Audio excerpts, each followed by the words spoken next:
अगर आपको सच में आत्मा की यात्रा को प्रकट करना है, आत्मा की दिशा को जानना है, आत्मा को किस दिशा में जाना है ताकि आत्मा का उद्देश्य पूरा हो सके जिसके लिए हम इस दुनिया में आए हैं, इसलिए आपकी कुंडली में सबसे अधिक डिग्री वाले आत्मकारक ग्रह का संयुक्त प्रभाव न केवल 12 घरों में बल्कि 12 राशियों में भी देखना महत्वपूर्ण है।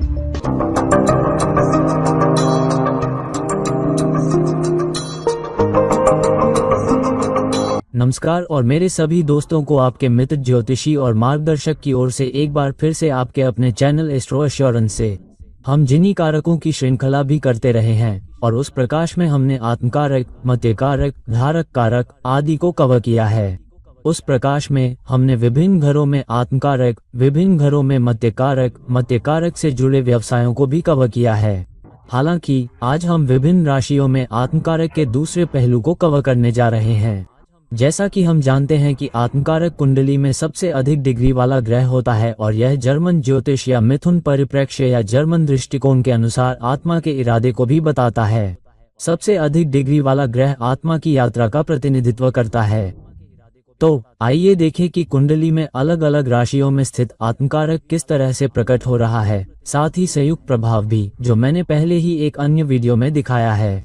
अलग अलग घरों में आत्मकारक आत्मा की यात्रा क्या है, यह आपकी इस पारी में है। इस अभिव्यक्ति में आप आत्मा के इरादे को कैसे पूरा करने जा रहे हैं। अब आत्मा या आत्मकारक की मुख्य विशेषताएं क्या हैं जब वो एमी राशि में हो या जैसा कि ज्योतिष में कहा जाता है एम राशि में। तो यहाँ व्यक्ति की मुख्य विशेषता आत्मा को उसकी दिशा प्राप्त करने में साहसी होना है। आत्मा की यात्रा के लिए व्यक्ति का जो भी दृष्टिकोण हो उसे साहस के साथ आगे बढ़ना होगा, क्योंकि वह जिस भाव में स्थित है वह आपको वह देगा जो आपको प्राप्त करने की आवश्यकता है। सूर्य आपको बताएगा कि आपको उसे कैसे प्राप्त करना है। इसलिए मेष राशि में होने पर आत्मकारक की आत्मा की यात्रा साहस के साथ लक्ष्य प्राप्त करने के बारे में है और साथ ही बहुत से लोगों पर निर्भर न होकर अपने दृष्टिकोण में बहुत स्वतंत्र होना है और उस दिशा में आगे बढ़ने में सक्षम होने के लिए अपने प्रयासों का नेतृत्व करना है। हालांकि कभी कभी व्यक्ति अपने लक्ष्य, आत्मा के लक्ष्य को प्राप्त करने की कोशिश में बहुत अधिक आवेगी हो सकता है। इसलिए यहाँ आत्मा तब तक बेचैन रहती है जब तक आप अपना लक्ष्य प्राप्त नहीं कर लेते। हालांकि जब आत्मकारक ओह राशि में होता है तो यह एक बहुत ही क्रियाशील स्थिति होती है। अब यहाँ आत्मा के व्यक्ति के लिए क्या प्रेरणा है? यहाँ आत्मा की प्रेरणा विजय प्राप्त करने के लिए नेतृत्व करने की है। इसलिए आगे से नेतृत्व करना, विजय प्राप्त करने की कोशिश करना, प्राप्त करने की कोशिश करना, जिसका प्रतिनिधित्व ए राशि करती है और किसी और के द्वारा खुद को निर्देशित करने की प्रतीक्षा करने के बजाय।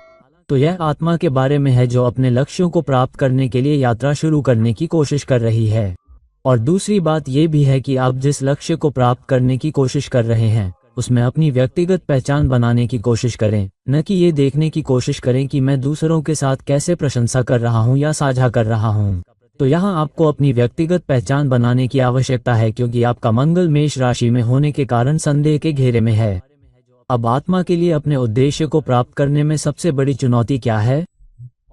क्योंकि आपकी मंगल राशि भी मंगल की राशि है, मेष राशि होने के कारण भी संदेह के घेरे में है। उसके लिए सबसे बड़ी चुनौती क्या है? आत्मा के निर्देश न मिलने पर व्यक्ति कभी कभी गुस्से में आ सकता है। अगर आत्मा का उद्देश्य पूरा नहीं होता है तो यह इस बात पर निर्भर करता है कि आत्मकारक किस घर में है। और कभी कभी व्यक्ति आत्मा के निर्देश को प्राप्त करने की कोशिश में दूसरों पर हावी होने की कोशिश कर सकता है, जिसके बारे में आपको थोड़ा सावधान रहने की आवश्यकता है। और जाहिर है आप अपने उद्देश्य को कैसे प्राप्त करते हैं इसके बारे में भी एक निश्चित लापरवाही होती है। इसलिए अपने लक्ष्य को प्राप्त करने में सावधानी बरतनी चाहिए, बहुत अधिक लापरवाह नहीं होना चाहिए और अहंकार को बीच में नहीं आने देना चाहिए। यह विशेष रूप से तब हो सकता है जब सूर्य की अधिक ऊर्जाएं हों या सूर्य की युति हो, क्योंकि मेष राशि भी एक सक्रिय ऊर्जा है। इसलिए कभी कभी अहंकार भी एक चुनौती हो सकता है। अब यहाँ आत्मा के विकास के लिए मुख्य सबक ये है कि लापरवाह होने के बजाय धैर्य रखना सीखें और अहंकार को अपने ऊपर हावी होने देने के बजाय विनम्रता सीखें और अपने उद्देश्य को प्राप्त करने की कोशिश में एक सहयोगी नेतृत्व की कोशिश करें, न कि मंगल ग्रह के नेतृत्व की कि मुझे जाना है और जीतना है या मुझे हासिल करना है, मुझे अग्रणी भावना की आवश्यकता है। जाहिर है कि आप ऐसा करते हैं, लेकिन एक सहयोगी नेतृत्व का मतलब है कि आपको दूसरों के साथ सहयोग करना भी सीखना होगा। जबकि आप एक नेता हैं, आप पहल कर रहे हैं, आप साहसी और स्वतंत्र भी हैं। अब आत्मा का मुख्य गुण या मुख्य उत्थान जो होगा वह ये है कि आप अपनी ऊर्जा का उपयोग किस प्रकार कर्म करने में कर पाएंगे और कर्म को अधिक धार्मिक, अधिक आध्यात्मिक नेतृत्व की ओर ले जा पाएंगे और साथ ही उद्देश्य को प्राप्त करने के लिए सचेत रूप से साहसी बन पाएंगे। आत्मा की दिशा क्या है ये प्राप्त करने के लिए? तो कुल मिलाकर यह एक ऐसी स्थिति है जहां कुछ अच्छी ऊर्जाएं हैं, कुछ कठिन ऊर्जाएं हैं, कुछ बाधाएं भी हैं, लेकिन यह आत्मकारक के लिए सबसे अधिक प्रेरक ऊर्जा है जब वह मेष राशि में होता है। अब जब आत्मकारक वृष राशि में होता है या वृषभ राशि में होता है, जिसे विग ज्योतिष में वृषभ राशि भी कहा जाता है, तो जब आत्मकारक वृष राशि में होता है तो उसकी मुख्य विशेषता क्या होती है? चाहे आत्मकारक कोई भी ग्रह हो, तो यहाँ व्यक्ति की मुख्य विशेषता स्थिर रहने में सक्षम होना है। तो आत्मा का उद्देश्य अपने लक्ष्य तक लगातार पहुंचना है। अब जिस घर में आत्मकारक स्थित है वह आपको बताएगा कि लक्ष्यों को कहां प्राप्त करना है, लेकिन जिस राशि में ये स्थित है वह आपको बताएगा कि लक्ष्यों को कैसे प्राप्त करना है। तो यहाँ क्यों और कैसे स्थिर हिस्सा है, और कभी कभी ऐसा होता है कि यह व्यक्ति आत्मकारक के वृषभ राशि में होने के कारण ऐसा करता है। तो आत्मा का उद्देश्य कुछ ऐसा करने की कोशिश करना है जो दूसरों के लिए अधिक आरामदायक हो, या कुछ ऐसा करना जो आत्मा के लिए भी आरामदायक हो। आत्मा को भी आरामदायक और खुश और संतुष्ट महसूस करना चाहिए और आत्मा के उद्देश्य को प्राप्त करने का प्रयास करना चाहिए। तो हाँ, ऊर्जा अधिक जमीनी है, इसलिए जड़ों से जुड़े रहना यहाँ बहुत महत्वपूर्ण है और व्यक्ति उन लोगों के लिए भी कुछ करने की कोशिश करेगा जो आधार स्तर पर हैं। तो यह एक बहुत ही जमीनी ऊर्जा है क्योंकि आपकी पृथ्वी राशि भी इसमें शामिल है। हालांकि साथ ही चूंकि यह शुक्र द्वारा शासित वृषभ ऊर्जा है, इसलिए बहुत अधिक कामुकता भी सामने आएगी। तो कभी कभी आत्मा का उद्देश्य कामुकता की ओर झुकाव होता है। उदाहरण के लिए, किसी की आत्मा का उद्देश्य कुछ ऐसा लिखना है जो दो आत्माओं के बीच अंतरंगता कारक में मदद करेगा। यौन संयोजन या एक साथ आना, यिन और यांग ऊर्जा को ज्योतिष में वर्जित या कुछ बुरा नहीं माना जाता है। तो कुछ ऐसा जो यंग और यांग ऊर्जा को एक साथ आने, अधिक अंतरंग होने, अधिक प्रेम करने, अधिक करीब होने, एक दूसरे की देखभाल करने, एक दूसरे के करीब आने और एक दूसरे से जुड़ने में मदद करता है, वो कामुकता भी लाएगा। तो व्यक्ति आत्मा के लक्ष्य को किसी ऐसी चीज की ओर भी ले जा सकता है जो बहुत कामुक हो, किसी ऐसी चीज की ओर जो दूसरों को भी अंतरंगता में मदद करे। तो इसमें कुछ यौन ऊर्जा भी शामिल है। साथ ही कामुकता महत्वपूर्ण है लेकिन निष्ठा कुंजी है। तो यह व्यक्ति बहुत अधिक इच्छाधारी होने के बजाय आत्मा के उद्देश्य के प्रति भी बहुत निष्ठावान होगा। अब आत्मा को अपने उद्देश्य को प्राप्त करने के लिए क्या प्रेरित करता है? मुख्य प्रेरणा स्थिरता प्राप्त करना है। आत्मा के उद्देश्य को प्राप्त करने का प्रयास करते समय भौतिक स्थिरता भी महत्वपूर्ण है। और दूसरा उद्देश्य या मुख्य प्रेरणा यह है कि मैं जो भी करूं वो सुंदर हो, लंबे समय तक चले और लोगों के लिए अच्छा हो, लोग उसे याद रखें और उसकी विरासत लंबे समय तक बनी रहे। मुख्य चुनौती या परेशान करने वाला क्षेत्र या बाधा क्षेत्र का निराशाजनक क्षेत्र ये है कि कभी कभी व्यक्ति का लक्ष्य उद्देश्य, आत्मा का उद्देश्य पूरा नहीं हो पाता है। कभी कभी व्यक्ति जो हासिल करना चाहता है उसमें वो रुक सकता है। कभी कभी किसी ऐसे व्यक्ति से लगाव जिससे आप प्यार करते हैं, कुछ ऐसा जो सांसारिक हो, कुछ ऐसा जो भौतिक हो, वह भी आपको अपने उद्देश्यों को प्राप्त करने से रोक सकता है। और कभी कभी व्यक्ति खुद बदलाव के लिए बहुत प्रतिरोधी हो सकता है। तो यह एक ऐसी चीज है जिसे व्यक्ति को संभाल कर रखना होगा। तो इस व्यक्ति के लिए विकासात्मक सबक क्या है? बाहरी भौतिक समृद्धि के बजाय आंतरिक समृद्धि को विकसित करें और दूसरों पर भौतिक निर्भरता, पैसे पर भौतिक निर्भरता, आराम पर निर्भरता से खुद को अलग करें। और आप आत्मा के उत्थान को कहाँ प्राप्त करेंगे? इसके लिए भौतिकता को न देखें, बल्कि अपने आप से संतुष्ट रहें कि आप क्या हासिल करने की कोशिश कर रहे हैं और अधिक स्थिर होकर कुछ ऐसा हासिल करें जो लंबे समय तक चले। और इस तरह आपकी आध्यात्मिक उन्नति भी आपकी आध्यात्मिक प्रचुरता से होगी जो आपके पास जमीन से जुड़ी हुई है। अब आत्मकारक के मिथुन राशि में होने का क्या परिणाम होता है? तो आत्मकारक ग्रह की स्थिति की मुख्य विशेषता क्या है, जो उच्चतम डिग्री वाला ग्रह है? तो मुख्य विशेषता यह है कि मिथुन राशि क्या दर्शाती है। मिथुन राशि संचार, लोगों से जुड़ने की आपकी क्षमता, लोगों को प्रभावित करने की क्षमता का प्रतिनिधित्व करती है। इसलिए कई बार आत्मा के उद्देश्य को प्राप्त करने की कोशिश करते समय व्यक्ति की मुख्य विशेषता इस बात पर निर्भर करती है कि आत्मकारक किस घर में स्थित है, क्योंकि आत्मकारक जिस घर में स्थित है वह ये बताता है कि क्या हासिल करना है और आत्मकारक जिस राशि में है वह ये बताता है कि उसे कैसे प्राप्त किया जाए। तो हाँ, संचार आपकी आत्मा के उद्देश्य को प्राप्त करने की कुंजी है। और हाँ, व्यक्ति कभी कभी बहुत ही चतुर और अपने लक्ष्यों को प्राप्त करने के लिए विभिन्न जीवन अभिव्यक्तियों को समझने की कोशिश में बहुत ही जिज्ञासु हो सकता है।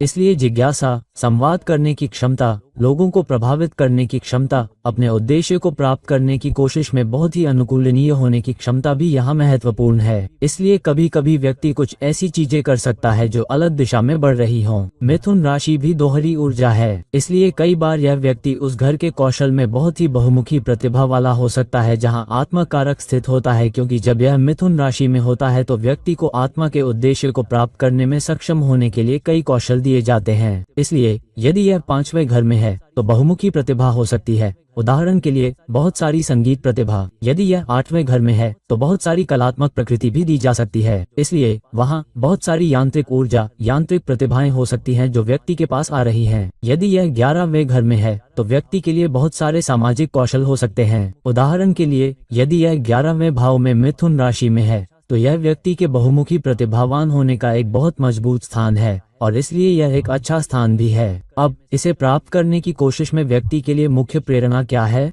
तो आत्मा की यात्रा को प्राप्त करने में सक्षम होने के लिए मुख्य प्रेरणा आत्मा का उद्देश्य है। लोगों से जुड़ना, लोगों के साथ अपने जुड़ाव से सीखना, लोगों से सवाल करने में सक्षम होना। सवाल करना कि आप इसे क्यों प्राप्त करना चाहते हैं, ताकि आप आत्मा की यात्रा के उच्च स्तर या उच्च मूल्य को देख सकें। मुख्य चुनौती क्षेत्र, मुख्य निराशाजनक क्षेत्र, मुख्य बाधा होगी। कभी कभी मानसिक बेचैनी आप पर हावी हो सकती है। इसलिए अपने उद्देश्य को प्राप्त करने की कोशिश में आप कभी कभी बहुत कम बेचैन महसूस कर सकते हैं। कभी कभी मुझे ये करना चाहिए, क्या मुझे वो करना चाहिए, क्या यह वो मुख्य चीज है जिसके लिए मैं पैदा हुआ हूँ, क्या ये कुछ ऐसा है जिसके लिए मैं पैदा हुआ हूँ। कभी कभी भ्रम भी आएगा। इसलिए कभी कभी अपनी आत्मा के लक्ष्य को प्राप्त करने की कोशिश में आप सुसंगत होने के बजाय बहुत अधिक सती हो सकते हैं। तो आपको इससे सावधान रहना होगा, अन्यथा हम निराश हो जाएंगे। अब ऐसे व्यक्ति के लिए विकासात्मक सबक क्या है? ऐसे व्यक्ति के लिए मुख्य विकासात्मक सबक उद्देश्य प्राप्त करने में सक्षम होने के लिए, लक्ष्य प्राप्त करने के लिए ध्यान केंद्रित करना और ईमानदार होना है, न कि कई अलग अलग दिशाओं में जाने के बजाय। और जब आप संवाद कर रहे हों तो अपने संचार में विचारशील रहें। अपने शब्दों को तौलें, जो आप संप्रेषित करने की कोशिश कर रहे हैं उसे तौलें। लोगों के दृष्टिकोण को भी अच्छी तरह से समझें, इससे पहले कि आप उन्हें समझाने की कोशिश करें, ताकि वे आपको मूल उद्देश्य प्राप्त करने में मदद कर सकें। और मुख्य विकासात्मक क्षेत्र अपना ध्यान केंद्रित करना और ईमानदार होना है। जबकि आध्यात्मिक उत्थान तभी आएगा जब आप अपनी बुद्धि और ध्यान का उपयोग करने में सक्षम होंगे और इसे एक दिशा में जोड़ेंगे, बजाय इसके कि बहुत अधिक बिखरे हुए हों। कभी कभी मिथुन ऊर्जा किसी को बहुत अधिक बिखरा हुआ बना सकती है। इसलिए एक दिशा में ध्यान केंद्रित करने और अपनी बुद्धि साझा करने में सक्षम हों। एक चीज पर बहुत अधिक ध्यान केंद्रित न करें, या मुझे ये हासिल करने की आवश्यकता है, या मुझे केवल यही करने की आवश्यकता है। इसलिए लोगों के साथ साझा करने के लिए तैयार रहें कि आपके पास क्या है, आप क्या करना चाहते हैं। लोगों को साथ लेकर चलें, लोगों को प्रभावित करें ताकि वे आपकी मदद कर सकें, और लोगों के साथ सचेत संवाद करें और इसे हासिल करने का प्रयास करें। इसलिए आत्मकारक का विभिन्न राशियों में होना क्यों से ज्यादा कैसे के बारे में है। इसलिए मिथुन राशि में आपको जो प्रश्न पूछने की आवश्यकता है वे सबसे महत्वपूर्ण है। अब जब आत्मकारक कर्क राशि या हो, जैसा कि विग ज्योतिष में उल्लेख किया गया है, तो यहाँ आत्मकारक का किसी राशि में होना किस भाग से ज्यादा कैसे भाग के बारे में है। क्या भाग किस घर से आता है, ये कैसे है, यह वीडियो हमने पहले ही बना लिया है। तो यहाँ अपने उद्देश्य को कैसे प्राप्त किया जा सकता है। तो जब आत्मकारक कर्क राशि में होता है तो मुख्य विशेषता अपनी आत्मा की यात्रा, आत्मा के लक्ष्य को अधिक भावनात्मक दृष्टिकोण, अधिक पोषण दृष्टिकोण, अधिक सहानुभूतिपूर्ण दृष्टिकोण, अधिक संवेदनशील दृष्टिकोण के माध्यम से प्राप्त करने में सक्षम होना है। कुछ ऐसा जो पारिवारिक मूल्यों के इर्द गिर्द केंद्रित हो, और कुछ ऐसा करना जो दूसरों के लिए बहुत सुरक्षात्मक हो, या दूसरों की रक्षा करना, या उनकी देखभाल करना, या दूसरों का अधिक समर्थन करना जब उन्हें लगे कि मैं सुरक्षित हूँ। ये कुछ ऐसा है जो समाज की मदद करता है। ये कुछ ऐसा है जो परिवार की मदद करता है। ये कुछ ऐसा है जो भावनात्मक बंधन में मदद करता है। ये कुछ ऐसा है जो किसी व्यक्ति में संवेदनशीलता की मदद करता है। आप जो काम करते हैं आप उस ऊर्जा का उपयोग कर पाएंगे। संवेदनशीलता और सहानुभूति की ऊर्जा आत्मा के उद्देश्य को प्राप्त करने में सक्षम होगी। अब ऐसे व्यक्ति के लिए मुख्य प्रेरणा क्या है? मुख्य प्रेरणा लक्ष्य से भावनात्मक रूप से जुड़ना है। तो लक्ष्य जो भी हो, अगर आपको वास्तव में उसे प्राप्त करने की आवश्यकता है तो आपको लक्ष्य से भावनात्मक रूप से जुड़ना होगा। अगर आप भावनात्मक रूप से लक्ष्य को लेकर दृढ़ नहीं हैं तो ये बहुत मुश्किल होगा, और पारिवारिक बंधन बहुत मजबूत होने चाहिए। जिसका मतलब है कि कुछ करने की कोशिश में आपको ये भी देखना चाहिए कि क्या इससे परिवार को मदद मिलती है, क्या इससे बड़ी इकाई को मदद मिलती है, क्या इससे समाज को मदद मिलती है, किसी व्यक्ति को नहीं। और यही कारण है कि आत्मकारक कर्क राशि में स्थित है। ऐसे व्यक्ति के लिए सबसे बड़ी चुनौती यह हो सकती है कि वह अपनी भावनात्मक प्रवृत्तियों को नियंत्रित न कर पाने के कारण बहुत अधिक भावुक हो जाए या अपनी सहानुभूति में आत्मविश्वास रखने के बजाय दूसरों पर निर्भर हो जाए, और इस डर से कि मैं दूसरों के सामने बहुत अधिक संवेदनशील हो जाऊंगा, मैं उन लोगों के सामने कमजोर हो जाऊंगा जो आध्यात्मिक सफलता या देखभाल करने वाली सफलता या सहायक सफलता के बजाय भौतिक सफलता प्राप्त करना या आपत्ति करना या प्राप्त करना चाहते हैं। इसलिए संवेदनशीलता का डर भी शायद आपको रोकेगा, क्योंकि कर्क राशि के लोग भावनात्मक रूप से कमजोर नहीं होना चाहते, क्योंकि यही उनकी सबसे बड़ी कमजोरी है। तो आपके लिए विकास के क्षेत्र क्या हैं? मुख्य विकास क्षेत्र है अपनी भावनात्मक जरूरतों को संतुलित करना या भावनात्मक रूप से दूसरों पर बहुत अधिक निर्भर न होना। अपनी चुनौतियों के बारे में अधिक जागरूक रहें। आपकी गलतियां क्या हैं? आपकी कमियां क्या हैं? आपकी भावनात्मक चुनौतियां क्या हैं जिन पर आपको काबू पाने की आवश्यकता है? तब आध्यात्मिक परिपक्वता भी आएगी। इसलिए जब तक आप अपने चरित्र और व्यक्तित्व में परिपक्व नहीं होंगे, तब तक आध्यात्मिक परिपक्वता नहीं आएगी। और आध्यात्मिक उत्थान कहाँ से आएगा? आध्यात्मिक उत्थान तब आएगा जब आप अपने लक्ष्य को पाने के लिए अधिक निस्वार्थ होंगे। इसलिए डेटा करागा में चाहे जो भी घर हो, हम जो भी हासिल करने की कोशिश कर रहे हैं उसे निस्वार्थ प्रेम के साथ निस्वार्थ भाव से करने में सक्षम होना चाहिए, और भावनात्मक उत्थान या भावनात्मक सीमाओं को पार करने में सक्षम होना चाहिए ताकि उद्देश्य प्राप्त किया जा सके। अब सिंह राशि में आत्मा की स्थिति का क्या अर्थ है? जैसा कि विग ज्योतिष में कहा जाता है, तो सिंह राशि में आत्मकारक ग्रह की उच्चतम डिग्री होने का मतलब है कि आपको नेतृत्व, जवाबदेही और जिम्मेदारी के साथ अपने आत्मा के उद्देश्य को प्राप्त करने में सक्षम होना चाहिए। तो इस व्यक्ति की मुख्य विशेषता यह है कि आपको अपने लक्ष्यों को व्यक्त करने में सक्षम होना चाहिए। आत्मा के उद्देश्य के लिए नेतृत्व और जवाबदेही लें। जिस लक्ष्य को आप प्राप्त करने का प्रयास कर रहे हैं उस पर गर्व करें और गौरव महसूस करें, क्योंकि सिंह राशि में आत्मकारक का मतलब है कि यदि आप गर्व महसूस नहीं करते हैं या आप जो हासिल करने की कोशिश कर रहे हैं उस पर गर्व की भावना महसूस नहीं करते हैं, तो आप आत्मा के उद्देश्य को प्राप्त करने की कोशिश में कम पड़ेंगे। और इसमें आपको लगेगा कि आप जिस लक्ष्य को प्राप्त करने का प्रयास कर रहे हैं वह भी कुछ ऐसा होगा जिसे आप प्राप्त करने का प्रयास कर रहे हैं, शायद बड़ी मानवता के लिए। और वफादारी कुंजी है, आपके अधीन काम करने वाले लोगों की वफादारी, क्योंकि यहाँ यह नेतृत्व कौशल है जिसका आप उपयोग कर रहे हैं, तो वफादारी कुंजी है। तो इसका मतलब है कि आपको दूसरों में निष्ठा विकसित करनी होगी ताकि आप आत्मा के उद्देश्य को प्राप्त कर सके, क्योंकि आत्मा राक्षस का किसी विशेष राशि में होना कैसे के बारे में है, क्या के बारे में नहीं। यह इस बारे में नहीं है कि आप क्या हासिल करने की कोशिश कर रहे हैं, आप आत्मा के उद्देश्य को कैसे प्राप्त करने की कोशिश कर रहे हैं। तो यहाँ मुख्य प्रेरणा क्या है? प्रेरणा दुनिया में चमकने की है, कुछ ऐसा करने की कोशिश करना जिससे आप अपने काम को इस तरह से प्रदर्शित कर सके कि वो चमके, लोग उसे देख सकें, लोग उसकी प्रशंसा कर सकें, और आपको इसे पूरी तरह से व्यक्त करने में सक्षम होना चाहिए ताकि लोग उसे समझ सकें और आपके साथ आ सकें या आपके लक्ष्य के प्रति निष्ठा दिखा सकें। और अहंकार से दूर रहें जो आपकी मुख्य चुनौती है। घमंड से दूर रहें, पहचान की मांग से दूर रहें। तो पहचान अपने लिए नहीं बल्कि लक्ष्य के लिए होनी चाहिए। कभी कभी उद्देश्य में गर्व अपने लिए नहीं बल्कि लक्ष्य के लिए होना चाहिए, क्योंकि अन्यथा यह आपके लिए एक चुनौती का क्षेत्र है। तो आपके लिए मुख्य विकास का पाठ ये है कि घमंड के बजाय विनम्रता से सेवा करें और लक्ष्य प्राप्ति के लिए स्वयं के सम्मान की तलाश करने के बजाय सम्मान महसूस करें।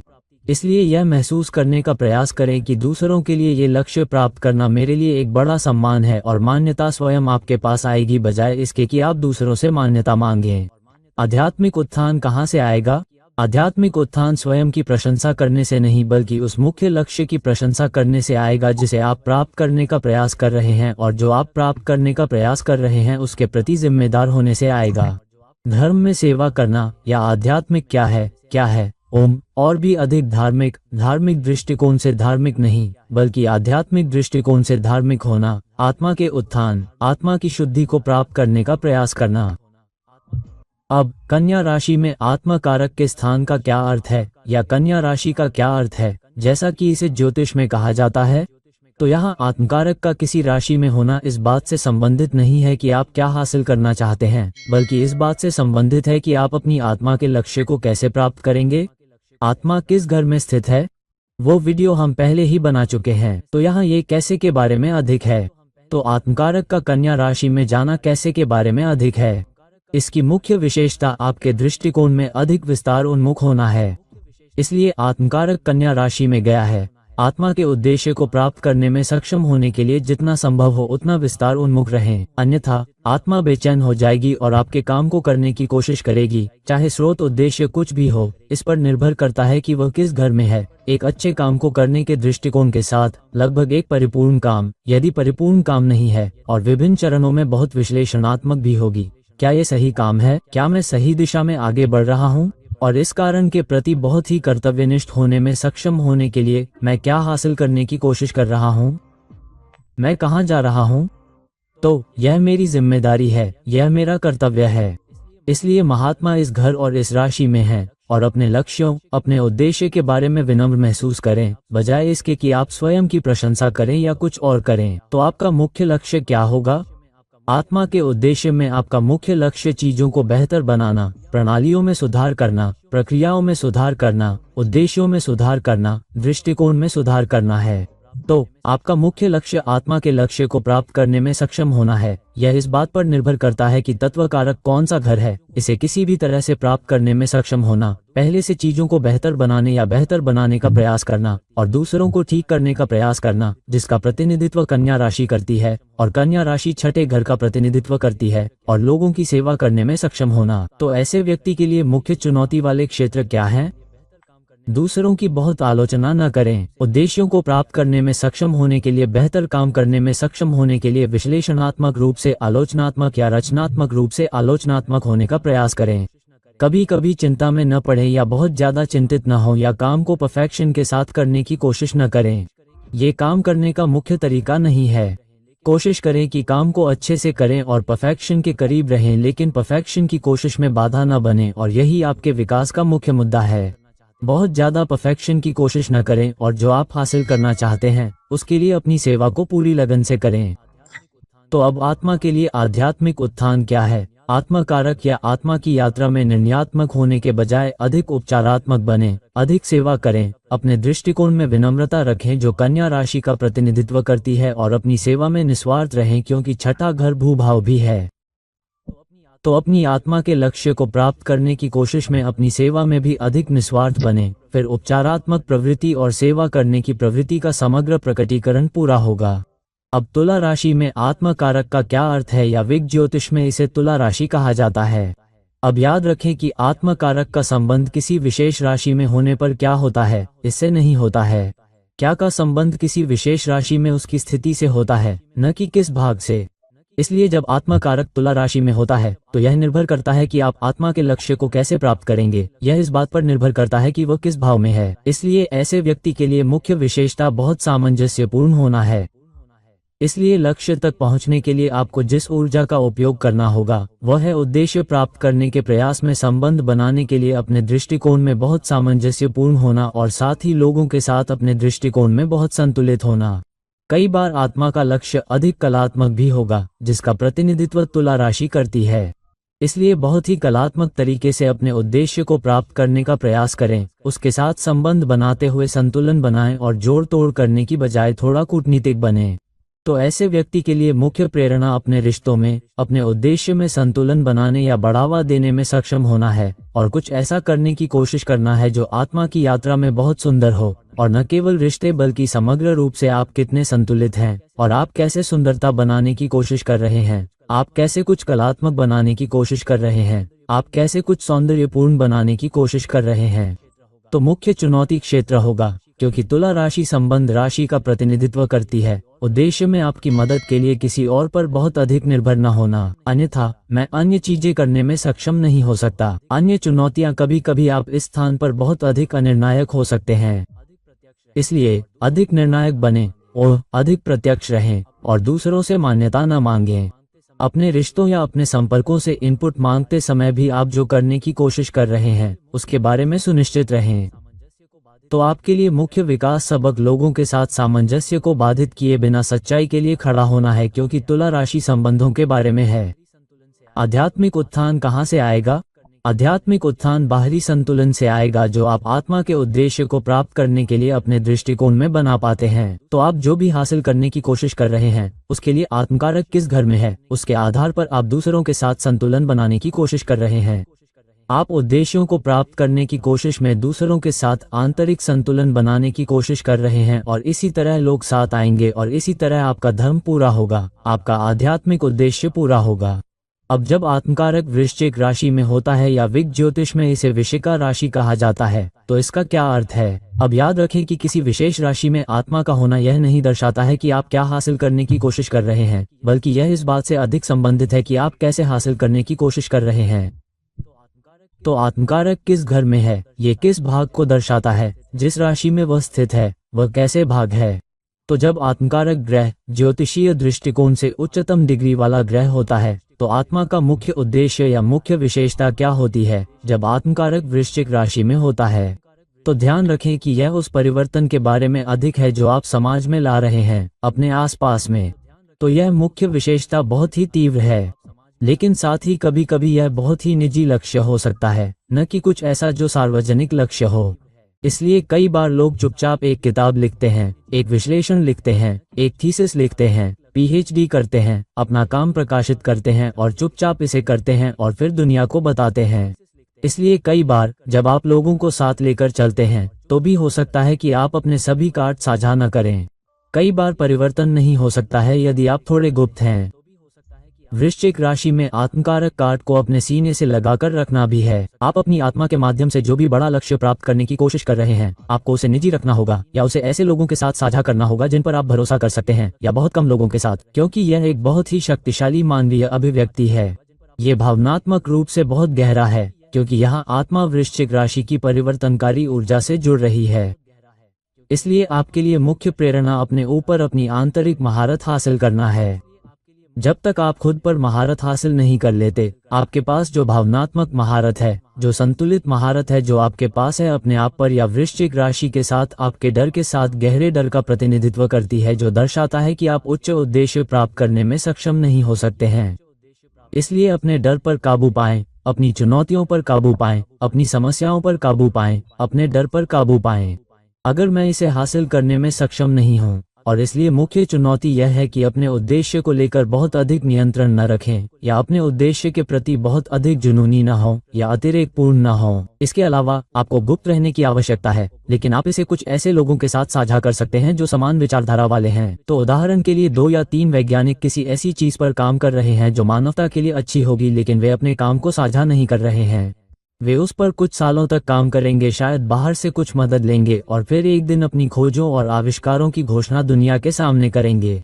तो अन्यथा ये बहुत अधिक भावनात्मक अस्थिरता ला सकता है यदि आपका लक्ष्य खो जाता है या गुप्त गोपनीयता भी खो जाती है। तो मुख्य विकासात्मक लक्ष्य ये स्वीकार करना है कि आप कभी कभी बाहरी प्रभावों और असफलताओं के प्रति भी संवेदनशील हो सकते हैं। इसलिए डर के सामने आत्मसमर्पण करें और लक्ष्य के प्रति बहुत मजबूत प्रतिबद्धता से डर पर काबू पाएं और लक्ष्य से एक मजबूत भावनात्मक जुड़ाव रखें और भावनात्मक पुनर्जन्म के लिए तैयार रहें, जिसे वृश्चिक राशि 8वें घर की गहराई के रूप में दर्शाती है। और इसलिए यही वो जगह है जहां आध्यात्मिक उत्थान भी आएगा जब आप अपने उद्देश्य को प्राप्त करेंगे। यह इस बात पर निर्भर करता है कि वो किस घर में है। 2. अपने डर को नियंत्रित करने में सक्षम होने से, अपनी भावनाओं को नियंत्रित करने में सक्षम होने से, और न केवल उस लक्ष्य को स्पष्ट रूप से बदलने में सक्षम होने से जिसे आप दुनिया में प्राप्त करने की कोशिश कर रहे हैं, बल्कि अपने भावनात्मक अस्तित्व का परिवर्तन, अपने डर का परिवर्तन, अपनी जन्मजात इच्छाओं का परिवर्तन और ईश्वर के प्रति समर्पण करने से भी। तब वृश्चिक राशि में आत्मकारक आपको अपने उद्देश्य को प्राप्त करने में मदद करेगा। अब धनु राशि या धनुराशि में आत्मकारक की स्थिति का क्या अर्थ है? किसी निश्चित राशि में आत्मकारक की स्थिति क्या भाग के बजाय कैसे भाग के बारे में अधिक है? किसी निश्चित घर में आत्मकारक की स्थिति क्या भाग के बारे में अधिक है? आप क्या हासिल करने की कोशिश कर रहे हैं? किसी निश्चित राशि में आत्मकारक की स्थिति उस उद्देश्य को प्राप्त करने की कोशिश में है। आपको किस तरह से आगे बढ़ना चाहिए? आपको किन ऊर्जाओं का उपयोग करने में सक्षम होना चाहिए और क्या कमजोरियां होंगी? चुनौती वाले क्षेत्र क्या होंगे? आध्यात्मिक उत्थान क्या होगा? आत्मा कारक का धनु राशि में होना मुख्य विशेषता है कि यह 9वें घर की ऊर्जा है जो कि काल पुरुष कुंडी में धनु राशि है। तो यह उस चीज के बारे में अधिक दार्शनिक स्पष्टता के बारे में है जिसे आप प्राप्त करने की कोशिश कर रहे हैं या जिस तक पहुंचने की कोशिश कर रहे हैं। इसलिए बहुत ही दार्शनिक स्तर की समझ या बड़ी तस्वीर को देखने से पहले और अपने उद्देश्य को प्राप्त करने की कोशिश में बहुत अधिक आशावाद का उपयोग करना। इसलिए ये बहुत स्पष्ट रूप से जानना कि आप क्या करने की कोशिश कर रहे हैं। इसलिए यदि आप लक्ष्य के बारे में आशावादी नहीं हैं, यदि आप बड़ी तस्वीर को नहीं समझते हैं तो यह मुश्किल होगा। इसलिए अधिक खोजी बने, अन्वेषण करें, निरीक्षण करें, चीजों को गहराई से समझने का प्रयास करें। साथ ही जोखिम लेने से भी न हिचकिचाएं, क्योंकि धनु राशि में आत्मकारक होने के कारण आपको वो ऊर्जा मिलती है। यह इस बारे में है कि आपको अपने उद्देश्य को कैसे प्राप्त करना चाहिए। तो आपके लिए मुख्य प्रेरणा क्या होगी? तो मुख्य लक्ष्य बड़े सत्य, बड़े परिप्रेक्ष्य, बड़े दार्शनिक सत्य को समझना है और फिर अपने उद्देश्य को प्राप्त करने में सक्षम होना है। तो हाँ, यह आपके उद्देश्य को प्राप्त करने में सक्षम होने के लिए नैतिक साधनों का उपयोग करने के बारे में भी है। यह इस बात पर निर्भर करता है कि यह किस घर में है। जोड़ तोड़ के साधनों का उपयोग करने के बजाय लोगों की मदद करने में सक्षम होना, और आपका लक्ष्य लोगों को प्रेरित करना चाहिए। कुछ ऐसा होना चाहिए जो वास्तव में प्रेरणादायक हो। फिर आत्मा का प्रकटीकरण दुनिया या समाज के लिए आसान और तेज या अधिक लाभदायक है। तो मुख्य चुनौती हठधर्मिता या अहंकार या बहुत अधिक जोखिम लेने, बहुत अधिक सुख की तलाश, बहुत अधिक रोमांच की तलाश से दूर रहना है, जो आपकी धनु राशि का प्रतिनिधित्व करता है, और चीजों को दरकिनार करने या शॉर्टकट लेने के बजाय इसे आध्यात्मिक स्तर पर देखने में सक्षम होना है। आध्यात्मिक बड़ी तस्वीर को देखें जिसका धनु प्रतिनिधित्व करता है, और नैतिक बने और अपने लक्ष्य में वास्तव में प्रेरणादायक बने। तो आप जिस लक्ष्य को करने की कोशिश कर रहे हैं वो लोगों के लिए प्रेरणादायक होना चाहिए ताकि वे आपके साथ जुड़ सकें। तो आत्मा के लिए मुख्य विकासात्मक पाठ ये है कि आपने अब तक जो भी सीखा है उसे अपने विश्वास प्रणाली के साथ एकीकृत करें, अपने अनुभवों के साथ मजबूत मूल्य प्रणाली को एकीकृत करें ताकि आप अपने उद्देश्य को प्राप्त कर सकें और अपनी बुद्धि में बहुत विनम्र रहें। कई बार उदाहरण के लिए धनु राशि में सूर्य की स्थिति आपको थोड़ा अभिमानी भी बना सकती है। तो यहाँ आपके लिए मुख्य चुनौती है, यदि आप आत्मा के उद्देश्य को प्राप्त करने की कोशिश कर रहे हैं तो अपनी बुद्धि में अधिक विनम्र होना। कभी कभी आप बहुत बुद्धिमान हो सकते हैं, लेकिन विनम्रता का अभ्यास करें, तभी आप वास्तव में बुद्धिमान होंगे। आध्यात्मिक उत्थान कहाँ से आएगा? आध्यात्मिक उत्थान आपके लक्ष्य में आत्मविश्वास से आता है। इसलिए जब तक आपको लक्ष्यों में आत्मविश्वास नहीं होगा, जब तक आप लक्ष्य प्राप्त करने की कोशिश में कुछ जोखिम लेने के लिए तैयार नहीं होंगे, तभी आप वास्तव में आत्मकारक की भलाई के प्रति धार्मिक आध्यात्मिक दृष्टिकोण या आध्यात्मिक परिप्रेक्ष्य प्राप्त कर पाएंगे। तो उदारता दिखाएं, खुलेपन का परिचय दें, लोगों का स्वागत करने में गर्व महसूस करें, लोगों को साथ लेकर चलें, थोड़ा जोखिम लें, थोड़ा साहसी बनें, लेकिन साथ ही अपने उद्देश्य को पाने के लिए खोजबीन भी करें। फिर धनु राशि में आत्मकारक। अब जब आत्मकारक मकर राशि में हो या विग ज्योतिष में इसे मकर राशि कहा जाता है, तो यहाँ विभिन्न राशियों में आत्मकारक किस भाग के बजाय कैसे भाग के बारे में अधिक है। किस भाग में क्या गलत है? आपकी कुंडली में आत्मकारक किस भाव में स्थित है? वो वीडियो मैं पहले ही विभिन्न भावों में आत्मकारक के बारे में कर चुका हूँ। आज हम विभिन्न राशियों में आत्मकारक के बारे में बात कर रहे हैं, जिसका अर्थ है कि आप किस भाव में स्थित हैं, उसके आधार पर आप अपने उद्देश्य को कैसे प्राप्त कर सकते हैं। तो क्या दृष्टिकोण होना चाहिए?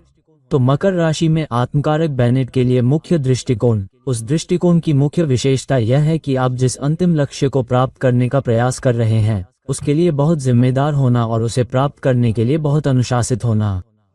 इसलिए अपने उद्देश्य के प्रति बहुत संरचित रहें, अपने उद्देश्य के प्रति बहुत अनुशासित रहें।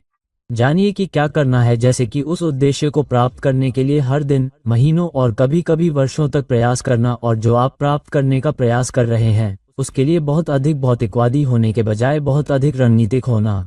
तो रणनीतिक स्तर पर इसका मतलब है कि चरण संख्या 1, चरण संख्या 2, यह मेरा लक्ष्य है, मैं इस तरह से आगे बढ़ूंगा। ये मानक संचालन प्रक्रियाएं हैं या फ्लो चार्ट हैं जिनका पालन मैं इसे प्राप्त करने में सक्षम होने के लिए करूंगा। और अपने लक्ष्यों के प्रति बहुत ही दृढ़ रहें। एक बार जब आप जान जाते हैं कि यह मेरी आत्मा का लक्ष्य है, तो यह वह है जो मैं समाज के लिए, दुनिया के लिए हासिल करना चाहता हूँ। बहुत ही दृढ़ रहें, बहुत ही आश्वस्त रहें कि मैं इसे कर पाऊंगा, और अपने दृष्टिकोण में बहुत ही अनुशासित रहें ताकि आपके लिए मुख्य प्रेरणा उपलब्धि हो, समाज के लिए उपलब्धि, दूसरों के लिए निर्माण करने की उपलब्धि, दूसरों का नेतृत्व करने की उपलब्धि, और फिर दृढ़ता, धीरज दिखाना, प्राप्त करने में सक्षम होना, दृढ़ता के माध्यम से अपने लक्ष्य को प्राप्त करने में सक्षम होना। आपकी मुख्य चुनौतियां क्या होंगी, मुख्य निराशा या बाधाएं जिनका आप सामना करेंगे। एक होगी कभी कभी बहुत अधिक कठोर होना, बहुत अधिक अनुशासित होना, काम से भावनात्मक जुड़ाव नहीं होना। कभी कभी हम भावनात्मक जुड़ाव के बजाय लक्ष्य के प्रति बहुत अधिक उदासीन या बहुत अधिक महत्वाकांक्षी हो सकते हैं। तो ये चुनौती वाले क्षेत्र होंगे। अगर आप भावनात्मक रूप से जुड़े नहीं हैं, तो कई बार यह सच ही हो सकता है क्योंकि आप बहुत अधिक अनुशासित, बहुत अधिक रणनीतिक, बहुत अधिक संरचित हो रहे हैं, लेकिन कोई भावनात्मक जुड़ाव नहीं है। इसलिए आपको इस बात का ध्यान रखना होगा और आप जो परिणाम प्राप्त करने की कोशिश कर रहे हैं उसमें बहुत अधिक नियंत्रण या अति नियंत्रण न करें।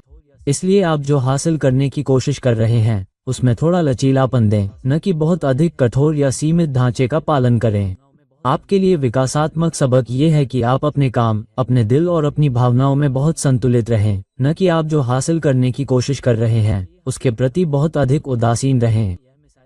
इसलिए कोई कहता है कि नहीं नहीं नहीं, मुझे ये हासिल करना है, मुझे अपने देश के लिए यह मिसाइल बनानी है। लेकिन भावनात्मक पहलू को भी देखें, मानवता वाले हिस्से को देखें, मानवीय पहलू को भी देखें जो मकर राशि का प्रतिनिधित्व करता है, उद्देश्य प्राप्त करने और अधिकार को साथ लेने में सक्षम होना। कई बार मकर राशि वाले बहुत अधिक टीम वर्किंग या बहुत अधिक निस्वार्थ या बहुत अधिक सेवा करने वाले होते हैं। तो यहाँ यह अधिकार के साथ काम करने के लिए भी है ताकि आप अपनी आत्मा के उद्देश्य को प्राप्त कर सकें और अधिक दयालु भी बन सकें। अब यहाँ आत्मा का उत्थान क्या है? आत्मा या आध्यात्मिक उत्थान मजबूत महत्वाकांक्षा से आएगा जो कठोर है, कठोरता के करीब है, लेकिन इतना भी कठोर नहीं कि अनुशासन के प्रयास में कुछ लचीलापन दिया जा सके ताकि भावनात्मक जुड़ाव हो, और जिस नेतृत्व को आप साथ ले जा रहे हैं या एक रेपो बनाने जा रहे हैं वह भी बहुत आत्मीय होना चाहिए, जिसका अर्थ है आत्मा के स्तर पर। आपको खुशी महसूस करनी चाहिए कि मेरे पास किसी ऐसे व्यक्ति के साथ जो श्रेष्ठ है, या कोई बुद्धिमान है जो मार्गदर्शन करने की कोशिश कर रहा है, वह भी उद्देश्य की भावना रखता है और आपकी मदद करने की कोशिश कर रहा है और समग्र उद्देश्य को प्राप्त करने में सक्षम होने के लिए। तो ये लक्ष्य प्राप्त करने या आत्मा के उद्देश्य को पूरा करने के लिए एक अधिक संरचित अनुशासन रणनीतिक दृष्टिकोण है, और यह कैसे भाग है जिसे क्या भाग के साथ जोड़ा गया है जो कारक और किस घर के बारे में होगा। अब आत्मकारक का कुंभ राशि या विग ज्योतिष में इसे पुंबा राशि कहा जाता है में होने पर क्या प्रकट होता है। अब याद रखें कि अपनी राशि में आत्मकारक किस भाग के बारे में है, क्या भाग के बजाय कैसे भाग के बारे में है। क्या भाग उस घर से आता है जहां आत्मकारक उस वीडियो में स्थित है। मैंने पहले ही विभिन्न घरों में आत्मकारक के बारे में बताया है। आज हम किस राशि में आत्मकारक के बारे में बात करेंगे, इसलिए आपको उस वीडियो में विभिन्न घरों में आत्मकारक के संयुक्त प्रभाव और विभिन्न राशियों में आत्मकारक के प्रभाव को देखने की आवश्यकता है, क्योंकि एक अलग राशि या एक निश्चित राशि में आत्मकारक का अर्थ है कि लक्ष्य को प्राप्त करने के लिए क्या दृष्टिकोण होना चाहिए, कैसे भाग होना चाहिए। इसलिए आत्मकारक और कुंभ राशि की मुख्य विशेषता अधिक भविष्योन्मुखी होना है। बड़ी तस्वीर देखें, भविष्य को देखें। तो आप जो भी हासिल करने की कोशिश कर रहे हैं उसे न केवल तत्काल बल्कि भविष्य के नजरिए से भी देखना चाहिए कि आपके जाने के बाद भी यह लोगों की मदद करता रहेगा। यह एक मजबूत विरासत होगी जिसे आप पीछे छोड़ गए हैं, और इससे लोगों को पारंपरिक सीमाओं को तोड़ने में भी मदद मिलेगी। इसलिए कुछ और अपरंपरागत करें जिसका प्रतीक कुंभ राशि है। इसलिए पुराने हठधर्मिता, पुराने नियमों और संरचनाओं पर निर्भरता की बजाय अधिक निर्भरता, स्वतंत्रता की भावना होनी चाहिए। इसलिए कुछ नया, कुछ अपरंपरागत, कुछ हटकर भी जिसका प्रतीक कुंभ राशि है, जो सामान्य समाज और जनता के लिए है। इसलिए ये कुछ और मानवीय होना चाहिए। ये बुनियादी या भौतिक स्तर पर होने की बजाय बौद्धिक स्तर पर होना चाहिए। इसलिए मानवीय स्तर पर, समाज के स्तर पर समाज की मदद करने के लिए कुछ अपरंपरागत करना ही आत्मकारक और कुंभ राशि का अर्थ है। इसलिए ये समाज के उत्थान के लिए कुछ है, यह मानदंडों को तोड़ना है, यह नया करना है, ये कुछ हटकर करना है। बड़ी तस्वीर देखें, ये समाज के लिए कुछ और मानवीय करने के लिए एक नया दृष्टिकोण या नया दर्शन बनाने जैसा है। इसलिए मुख्य चुनौती क्षेत्र कभी कभी यह हो सकता है कि आप हो सकते हैं, क्योंकि कुंभ राशि की ऊर्जा समाज के बारे में है। मुख्य चुनौती क्षेत्र यह है कि यदि आप बहुत अधिक अंतर्मुखी हैं तो आत्मा के उद्देश्य से सामाजिक अलगाव हो सकता है, और फिर उस उद्देश्य को प्राप्त करने में एक चुनौती होगी। कभी कभी लक्ष्य की अनिश्चितता हो सकती है जब आप सामाजिक स्तर पर, मानवता के स्तर पर कुछ करने की कोशिश कर रहे हों। कभी कभी लक्ष्य स्पष्ट नहीं हो सकते हैं। ये जलवायु परिवर्तन की तरह है, आप पेड़ लगाने के लिए कुछ करने की कोशिश कर रहे हैं, इसलिए कभी कभी आप अपने क्षेत्र में या आसपास बीज बो सकते हैं, लेकिन हर बीज प्रकट नहीं हो सकता है। इसलिए आपके दृष्टिकोण में कुछ हद तक अनिश्चितता हो सकती है। साथ ही घर से आपको क्या लक्ष्य मिलेगा, चुनौती आत्मा भी हो सकती है। और कुंभ राशि का मतलब है कि समाज के स्तर पर लोगों को एक साथ लाना कभी कभी बहुत स्पष्ट नहीं हो सकता है, इसलिए इसमें कुछ हद तक अनिश्चितता है। तो आपके लिए मुख्य विकासात्मक सीख ये है कि अपने आदर्शों में दृढ़ रहें, अपनी करुणा में और अधिक दृढ़ रहें, दूसरों को शामिल करें, अपने लक्ष्य को प्राप्त करने की कोशिश में समाज को शामिल करें, न कि अकेले ही सब कुछ हासिल करने की कोशिश करें। इसलिए लोगों को एक साथ लाना, लोगों को प्रभावित करना, उनका मार्गदर्शन करना, लोगों को साथ लाना ताकि वे उद्देश्य प्राप्त कर सकें। और यहीं से आध्यात्मिक उत्थान भी आएगा, जहां सेवा बहुत प्रेरित होती है। आप मानवता की सेवा करने के लिए प्रेरित होते हैं। आप सामूहिक विकास के लिए, सामूहिक लक्ष्य के लिए, जनता के लिए कुछ करने के लिए सामूहिक रूप से प्रेरित होते हैं, न कि अपने दृष्टिकोण में अलग थलग रहने के लिए। अब मीन राशि में आत्मकारक का क्या अर्थ है, या विग ज्योतिष में इसे मुख्य राशि कहा जाता है। तो किसी निश्चित राशि में आत्मकारक की स्थिति किस भाग के बजाय कैसे भाग के बारे में अधिक है, ये किस घर में है, यह निर्भर करता है कि आप क्या हासिल करने की कोशिश कर रहे हैं। किसी निश्चित राशि में आत्मकारक की स्थिति उस दृष्टिकोण के बारे में अधिक प्रकट होती है जिसे आप लक्ष्य प्राप्त करने में सक्षम होने के लिए अपनाएंगे। लक्ष्य प्राप्ति में आपकी भूमिका क्या होनी चाहिए, क्या नहीं, तो वो वीडियो हम पहले ही अलग अलग घरों में आत्मरक्षा कर चुके हैं, तो आप उसे इस वीडियो के साथ जोड़कर देख सकते हैं कि क्या और कैसे दोनों को देखने पर क्या होगा। तो आत्मकारक का मीन राशि में होना क्या है? ये कुछ ऐसा है जो आप करते हैं, जो लोगों की मदद करने में अधिक संवेदनशील होता है, अधिक आदर्शवादी होता है, अधिक रचनात्मक होता है, अधिक कल्पनाशील होता है, ताकि आप अपनी आत्मा की अभिव्यक्ति को प्राप्त कर सकें। लोगों की जरूरतों के प्रति संवेदनशील होना, लोगों की जरूरतों में अधिक रचनात्मक होना, लेकिन साथ ही अधिक आशावादी होना और दूसरों को माफ करना भी। अगर कुछ लोग आपके लक्ष्यों को समझने में सक्षम नहीं हैं और कुछ लोग आपके लक्ष्यों में आपकी मदद करने में सक्षम नहीं हैं, कुछ लोग साथ नहीं दे पा रहे हैं, इसलिए आशावादी बने, अधिक परोपकारी बने, अधिक देने वाले बने, जो मीन राशि का प्रतिनिधित्व करता है। इसलिए आपका लक्ष्य भी परोपकार के लिए कुछ होना चाहिए, दान करना, दूसरों के लिए कुछ करना, खुद के लिए प्रशंसा की तलाश किए बिना। तो मुख्य प्रेरणा कुछ ऐसा होना चाहिए जो आप दूसरों के लिए कर रहे हैं, न कि भौतिक चीजों के लिए। तो आपका सपना होना चाहिए कि मैं लोगों का इलाज करना चाहता हूँ, मैं कुछ बनाना चाहता हूँ, मैं कुछ ऐसा करना चाहता हूँ जिससे मैं अपने पीछे एक विरासत छोड़ जाऊँ। तो मीन राशि वाले लोगों के लिए सबसे बड़ी चुनौती होती है कि वे इस सपनों की दुनिया में भाग जाएं या किसी ऐसी चीज में चले जाएं जो बहुत ही भ्रामक हो, या जो एक बड़े लक्ष्य वाली आदर्श दुनिया की तरह एक भ्रम हो। तो ऐसी किसी भी चीज से दूर रहने की कोशिश करें जो भ्रामक हो और आपको भावनात्मक रूप से अभिभूत कर दे, लेकिन अधिक स्थिर रहें, अधिक संवेदनशील बने, अधिक दान करें और अपने लक्ष्यों को निर्देशित करने वाले बड़े गौरवशाली आदर्शों के बजाय अपने लक्ष्य के लिए दान करें। तो आपके लिए विकासात्मक सबक ये है कि आप आध्यात्मिक सीमाओं को स्थापित करें जिसके भीतर आप काम करेंगे, और बड़ी भौतिक चीजों को देखने के बजाय दान करने में, करुणा और दानशीलता में बहुत दृढ़ रहें। हर किसी के पास घर होना चाहिए, हर किसी के पास भोजन होना चाहिए, तो उसके पीछे मत जाओ, लेकिन उस लक्ष्य के साथ जाओ जो हर किसी को खुश करना चाहिए। हर किसी को शांति मिलनी चाहिए, उस लक्ष्य के साथ आगे बढ़ो। तो आपका उद्देश्य होना चाहिए कि आप कैसे अधिक संतुष्टि ला रहे हैं, आप दुनिया में अधिक शांति ला रहे हैं, और ऐसा करने की कोशिश में बहुत कल्पनाशील और संवेदनशील होना चाहिए।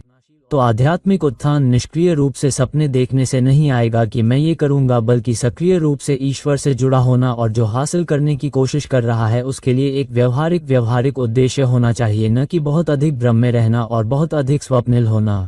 मीन राशि में आत्मकारक का मुख्य उद्देश्य रचनात्मक ऊर्जा का उपयोग करके दूसरों के लिए कुछ योगदान देना और परोपकार करना है। और परोपकारी होने में यह एक ऐसी ऊर्जा हो सकती है जो आपको मोक्ष का मौका दे सकती है, क्योंकि यह मीन राशि की ऊर्जा है और सबसे रचनात्मक आउटपुट में से एक है। रचनात्मक लक्ष्य जो आप सामान्य समाज के लिए प्राप्त कर सकते हैं, मीन राशि में आत्मकारक है। तो दोस्तों, अब जब हमने देखा कि विभिन्न राशियों में आत्मकारक कैसे भूमिका निभाता है, तो दृष्टिकोण भाग को कैसे देखें और इसे विभिन्न घरों में आत्मकार के साथ कैसे जोड़ें। उस वीडियो को भी देखें और दोनों को मिलाकर देखें ताकि आप आत्मा के प्रकट रूप को, आत्मा के लक्ष्य को प्राप्त कर सकें। तो दोस्तों, इस वीडियो को लाइक करें, शेयर करें और अगर आप मुझसे पर्सनल कंसल्टेशन चाहते हैं तो नीचे दिए गए लिंक पर क्लिक करके मुझसे संपर्क करें। किसी और वीडियो में फिर कभी मिलते हैं। तो यह आपका दोस्त ज्योतिष और निर्देशित मनोरंजन के साथ विदा लेता है। नमस्ते।